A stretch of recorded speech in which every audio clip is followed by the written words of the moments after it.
Morning friends, আশা করি আপনারা ভালো আছেন। আমি আর হাপ্পু ভালো আছি। আজকে হচ্ছে শনিবার। আজকে সকালে ব্রেকফাস্টটা কি করব আমি ভাবলাম আপনাদের সঙ্গে একটু শেয়ার করি। ব্রেকফাস্টটা এমন কিছুই না, বাড়িতে দেখলাম কি কি আছে, দেখলাম ব্রেড আছে, চিজ আছে, আর ছোটো ছোটো পেঁয়াজ, টমেটো, ক্যাপসিকাম সবই আছে, সুইট কর্নসও আছে। তা আমি ভাবলাম এটা দিয়ে একটা অন্য রকমের একটু কিছু বানাই। সব প্রতিদিন তো একই রকমের খাই, নাহলে পুরি সবজি, নাহলে রুটি তরকারি, নাহলে যেরকম জিনিস হয় চিজ স্যান্ডউইচ, এইরকম জিনিসই খাই।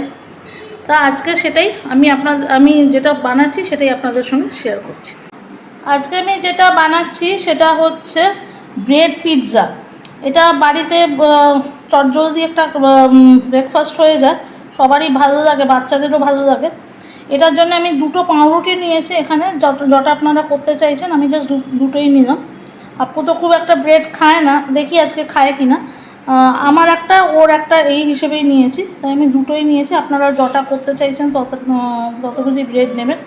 এছাড়া আমি কিছু পেঁয়াজ কুচিয়ে রেখে দিয়েছি, যতটা ছোট হয় ততটাই কুচোবেন, মানে যত ছোট হবে কাটাটা ততটাই ভালো। ক্যাপসিকাম আছে, টমেটো আছে, এটা অলিভস আছে, গ্রিন অলিভস দোকানে কিনতে পাওয়া যায়, ডিপার্টমেন্টাল স্টোরে। আপনারা ওখান থেকে কিনে আনতে পারেন, যদি না থাকে তাদের ছেড়ে দিন। আর এখানে আমি দিয়েছি হচ্ছে সুইটকর্নসগুলোকে আমি একটু সেদ্ধ করে রেখেছি। সুইটকর্নস যদি না খেতে চান তাহলে বেল পেপারসও দিতে পারেন, ইয়েলো কালারের বেল পেপারস দিলেই দেখতে ভালো লাগবে, কারণ এটা লাল, এটা সবুজ, এটা ইয়েলো, এরকম থাকলে বেশি ভালো লাগে। এছাড়া আমাদের যে মশলাগুলো লাগছে সেটা হচ্ছে নুন লাগছে, এটা গোলমরিচ গুঁড়ো, এটা তো দেখতেই পাচ্ছেন চিলি ফ্লেক্স, আর এটা হচ্ছে অরিগানো। এছাড়া আমি নিচ্ছি হচ্ছে এখানে পিৎজা সস আছে আমার, এখানে পিৎজা সস আমার কেনাই আছে, তা আমি পিৎজা সস দিয়েই করছি। যদি আপনাদের বাড়িতে পিৎজা সস না থাকে তাহলে টমেটো কেচাপ দিয়েও করতে পারেন। এছাড়া এখানে তো ব্রেড ছাড়া আমি চিজ নিয়েছি, আমি এরকম চিজ নিয়েছি, আপনারা চিজ শ্রেড করেও দিতে পারেন, মজেলা চিজ বা শ্রেডের চিজ, যে কোনো চিজ দিতে পারেন। এছাড়া আমি একটু বাটার নেব, বাটারটাতেই এই জিনিসটা হবে। আচ্ছা, এটা আমাকে প্রথমে একটু মিক্স করে নিতে হবে, অলিভসটা ছাড়া বাকি জিনিসগুলো আমি একটু মিক্স করে নেব। তো মিক্সটা করে আমি আপনাদের দেখাচ্ছি। এই দেখছেন, এগুলো আমি সবই দিয়ে দিয়েছি এখানে। টমেটো দিয়েছি, ক্যাপসিকাম দিয়েছি, পেঁয়াজ দিয়েছি, আর সুইটকর্নস দিয়েছি। এর মধ্যে আপনারা অল্প একটু নুন দিয়ে দেবেন, যতটা নুন মনে হয়, যেরকম নুন আপনারা খান। আমি অল্পই দিচ্ছি।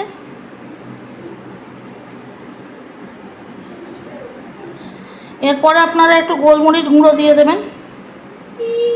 এখানে তো পিৎজাতে আমরা কাঁচা লঙ্কা দিই না, তাই জন্য একটু ঝাল টেস্ট আনার জন্য চিলি ফ্লেক্স আর গোলমরিচ গুঁড়োই ঠিক আছে। এছাড়া আমি একটু অল্প চিলি ফ্লেক্স দিয়ে দিলাম, আর অল্প চিলি ফ্লেক্স পরে আমি ইউজ করব। এখানে মোটামুটি চিলি ফ্লেক্স আমি 1.5 টিস্পুন নিয়েছিলাম, চিলি ফ্লেক্স নিয়েছিলাম। আর অরিগানো আছে,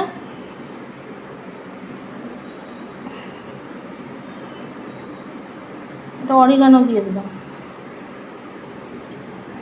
এবার ভালো করে এটাকে মেশাতে হবে।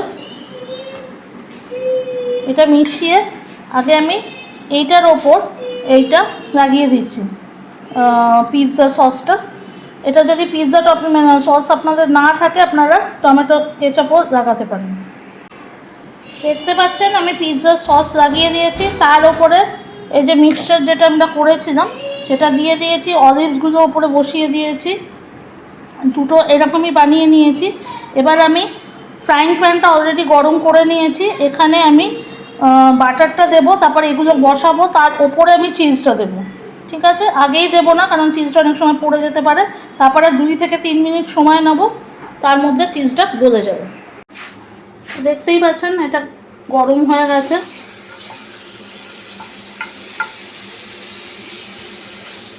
এটা যেহেতু আমি ডাইরেক্টলি দিচ্ছি, তাই জন্য আমি এরকমভাবে করে দিচ্ছি। এখানে কোনো রিফাইন্ড অয়েল যেহেতু দিচ্ছি না, ওটার একটা ভয় থাকছে, তাই জন্য খুব তাড়াতাড়ি দিতে হবে আপনাদের। এটা আপনারা বসিয়ে দেবেন এটার উপর। যাদের বাড়িতে মাইক্রোওয়েভ আছে মাইক্রোওয়েভে বাটার ব্রাশ করে দিয়ে দেবেন।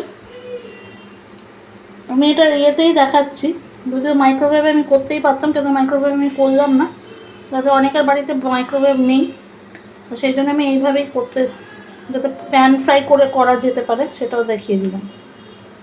এবার আপনারা এর উপরে চিজটা দিয়ে দেবেন। দেখতেই পাচ্ছেন এই চিজটা তুলতে গিয়ে আমার একটু ছিঁড়ে গেছে, তা আমি এরকমভাবেই দিয়ে দিয়েছি, আর এই চিজটা ঠিক আছে। তা এটা আমি দিয়ে রেখেছি 2 মিনিট হতে দেবো, লো ফ্লেমে আছে। 2 মিনিট পরে আপনাদের সঙ্গে ফিরছি, আর এটার উপর একটা ঢাকনা দিয়ে দেবো যাতে এটা চিজটা তাড়াতাড়ি গলে যায়। এই দেখুন আমাদের ব্রেড পিৎজা রেডি। উপর থেকে আমি আরেকটু চিলি ফ্লেক্স আর একটু অরিগানো আরেকটু দিয়ে দিলাম, যাতে দেখতে ভালো লাগে, খেতেও ভালো লাগবে। একবার বাড়িতে অবশ্যই করে দেখবেন, বাচ্চাদের তো খুবই ভালো লাগবে। আর আমি এখানে চিজ সাইজ দিয়েছি, আপনারা গ্রেট করেও চিজ দিতে পারেন, মানে শ্রেডেড চিজও দিতে পারেন, কোনো অসুবিধা নেই। আর 2 মিনিটের মধ্যে এটা রেডি হয়ে যাবে। দেখুন কতটা ইয়ামি লাগছে। ঠিক আছে, তাহলে অবশ্যই ট্রাই করবেন। আজকের মতো এতটাই। আমাকে জানাবেন কমেন্ট বক্সে কেমন হলো না হলো, যদি কোনো সাজেশনস থাকে নিশ্চয়ই জানাবেন। তাহলে love you all, take care and see you in